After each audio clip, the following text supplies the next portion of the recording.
नमस्कार दोस्तों, मैं ओम प्रकाश प्रजापति। आज हम आपको लेकर चलते हैं दिल्ली की ओर। 3 दिसंबर 2023 को दिल्ली के हिंदी भवन में एक भव्य साहित्यिक सांस्कृतिक आयोजन का साक्षी बना, जिसमें श्रोताओं, दर्शकों समेत देश विदेश के अनेक निकट व सुदूर हिस्सों से आए साहित्यकारों और अभिन्न मित्रों ने विरल किस्म की खास आत्मीयता को भी अनुभव किया। यह एक बहुप्रतीक्षित आयोजन था, जिसकी प्रतीक्षा रमा शर्मा हिंदी की गूंज पत्रिका की संपादिका एवं संरक्षिका के अभिन्न साथियों को तो थी ही, साथ ही उस साहित्य समाज को भी थी जिसे उनके सृजन को समग्रता में सहेजना था और स्मृतियों को रखना था। जिस प्रकार ये आयोजन एक उत्सव स्वरूप के उद्दीतल होकर विचार और विमर्श का गंभीरता में जोर पकड़ता गया, उसी तरह हिंदी की गूंज पूरे वातावरण में समाहित होने लगी। हिंदी की गूंज पत्रिका के कल्पनाशील संयोजन के अंतर्गत उस प्रांगण में चारों तरफ हिंदी की गूंज सुनाई देने लगी। कार्यक्रम मुख्य रूप से पुस्तक लोकार्पण तथा सम्मान समारोह पर केंद्रित था। हिंदी की उठी गूंज संपादित पुस्तक, हिंदी की गूंज पत्रिका तथा प्रत्याशित सोर्स काव्य संग्रह का लोकार्पण मंचासीन अतिथियों द्वारा किया गया। कार्यक्रम की अध्यक्षता श्री BL गौड़ वरिष्ठ साहित्यकार ने की। कार्यक्रम के मुख्य अतिथि डॉक्टर सचिदानंद जोशी, सचिव इंदिरा गांधी राष्ट्रीय कला केंद्र तथा अति विशिष्ट अतिथि के रूप में श्री इंद्रजीत शर्मा, ओम सप्रा रहे। विशिष्ट अतिथि के रूप में अनीता कपूर और सुदर्शन रत्नाकर रहीं। डॉक्टर जोशी ने अपने वक्तव्य में कहा कि रमा जापान से आकर सभी लेखकों को सम्मानित कर रही हैं और जापान में हिंदी भाषा को लेकर उतनी ही गंभीरता से काम कर रही हैं।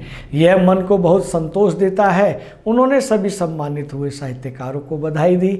ओम सप्रा ने कहा कि हिंदी भाषा के लिए जापान की धरती पर किए गए रमा शर्मा को हमेशा याद रखा जाएगा। अति विशिष्ट अतिथि श्री इंद्रजीत शर्मा, जिन्हें सब साहित्यकार और समाजसेवी के रूप में जानते हैं, कार्यक्रम की उन्होंने भूरी भूरी प्रशंसा की। दोस्तों, यह कार्यक्रम रमा शर्मा ने जापान से आकर हिंदी की गूंज जगाने के लिए दिल्ली के हिंदी भवन में किया। यह कार्यक्रम आपको कैसा लगा, हमें आपके कमेंट्स का इंतजार है। और अगर आप इस संस्था से जुड़ना चाहते हैं तो इस वीडियो के कमेंट्स बॉक्स में कमेंट्स अवश्य करें। तब तक के लिए नमस्कार। मैं रमा शर्मा, हिंदी की गूंज की संस्थापक और संरक्षक। हिंदी की गूंज 2014 में मैंने शुरू की थी, बट किसी कारणवश 16 में बंद हो गई। फिर आप सबके साथ और सहयोग से 2019 से शुरू की और 20 से ये लगातार चल रही है। 4 वर्ष हो चुके हैं।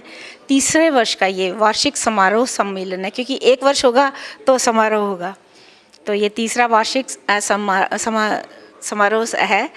तो इसमें जो भी हिंदी में, हिंदी की गूंज में, हिंदी के लिए खासकर करते हैं, बच्चे भी, उनकी पेंटिंग, उनकी कविताएं आमंत्रित होती हैं, जो भी करते हैं, जो हिस्सा लेते हैं, उनका सम्मान करना मैं समझती हूँ मेरा कर्तव्य है, ताकि वो आगे बढ़ें, क्योंकि वो आगे बढ़ेंगे, हमारी हिंदी आगे बढ़ेगी। और इस करने के लिए मुझे प्रजापति जी का सहयोग, अनीता कपूर दीदी, उधर इंद्रजीत शर्मा जी, सबका सहयोग मिला और मैं आगे बढ़ पाई। मेरे परिवार का सहयोग मिला कि आज विश्व के कोने कोने में हिंदी की गूंज की पहचान है। अपने कार्यक्रम में ही पूरे भारत में जगह जगह से, कोने कोने से लोग आए हैं, और शायद उनको जाने के लिए भी देर हो, सुबह आए हैं और शाम की गाड़ी से जाएंगे, लेकिन मैं उन सब की आभारी हूँ जो कोने कोने से आके इस कार्यक्रम की जिन्होंने शोभा बढ़ाई है। और मैं आप सबकी शुभकामनाएं चाहती हूं, ताकि मैं अगले वर्ष और भव्य तरीके से इसका कर सकूं। और ज़्यादा क्या कहूँ, मैं हिंदी की सेवा करती हूँ और ज़्यादा कुछ नहीं। आप सबको मेरा प्रणाम। आज हम हिंदी भवन में हिंदी की गूंज, जो हमारी पत्रिका है, जापान से निकलती है और वो श्री रमा शर्मा जी निकालती हैं, उसके प्रोग्राम के लिए सालाना समारोह आज यहाँ हो रहा है, तो उसके लिए सब एकत्रित हुए हैं और मैं सबको बहुत बहुत शुभकामनाएं देता हूँ। रमा जी को बहुत बहुत बधाई देता हूँ। धन्यवाद। अगर आप ये वीडियो YouTube पर देख रहे हैं तो हमारे चैनल को सब्सक्राइब करें और बेल आइकन को दबाना ना भूलें। अगर आप Facebook पर ये वीडियो देख रहे हैं तो हमारे पेज को लाइक करें।